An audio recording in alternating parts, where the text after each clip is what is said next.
why did you come here? I came here from Tuscaloosa, Alabama. Do you know why they hunt elephants in Alabama? Because they're the Tuscaloosa. My dad, a couple of years ago, bought a house in Marion, Alabama, sight unseen, and moved from Boulder, Colorado, back to the South where he was born, but he really hadn't lived in 45 or 50 years. And this was all really prompted, I would say, by an economic decision of how much further your money will go in rural South versus Boulder, Colorado. I have a son, it's my second son, and he had some medical problems. So I invited him to come to Boulder. And so while he was there, I said, let's find a house in Antebellum South. And he wound up singling on Alabama, Marion. I'd never been there before. Kind of in the middle of nowhere, so all of us thought it was a bit of a harebrained move. And then he has a stroke.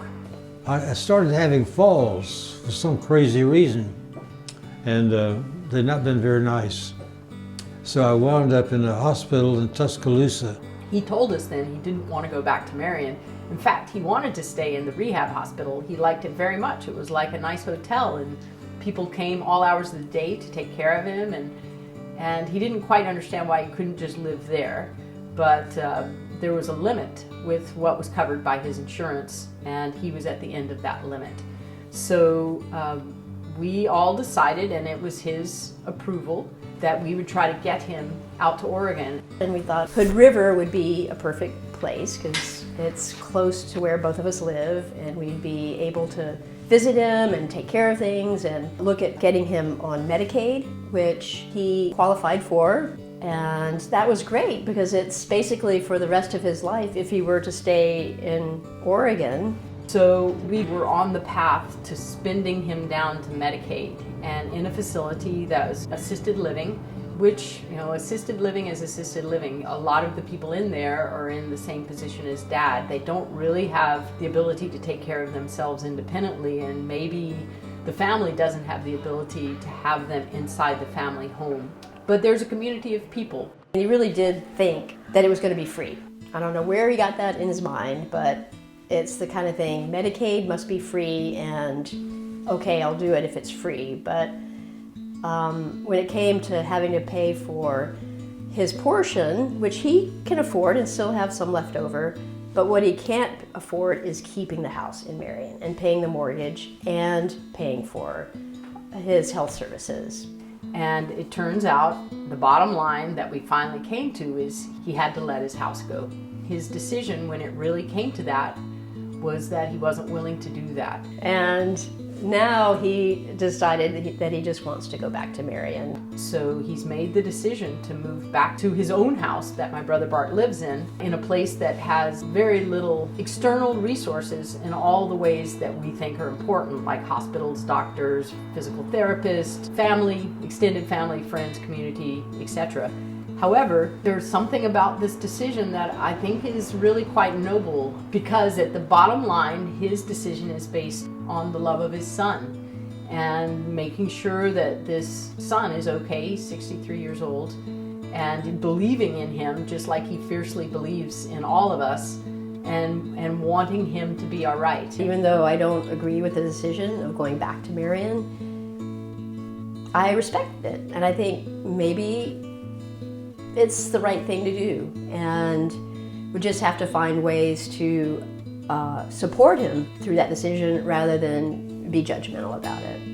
And for Dad, he's been a collector of books and art all his life, but he's had this vision or this illusion or a delusion, and we're not sure which it is, that this art is of substance, and for him it's his identity. And so all of his earthly belongings are in this house in Alabama, and that's books and art. And so he, I think, wants to go back to this thing that has helped define him all his life. And there's a chance that in the midst of doing this, he can actually have his art displayed for really the first time in his adult life and make a big difference in the town. I just happened to be downtown one day and ran into someone who was working with Dan, and he stopped me because he knows I'm working with Main Street Marion to try to revitalize the downtown. And this person asked me if there was any way that Main Street Marion could come up with a plan for Dan's art. And I thought it was a great idea. She's the one that came to me, called me on the phone, says that she would buy a building downtown if I would open up a gallery there for her. We'd like to turn it into a museum and art space downstairs with classrooms, possibly a kiln, a throw wheel, and a maker space.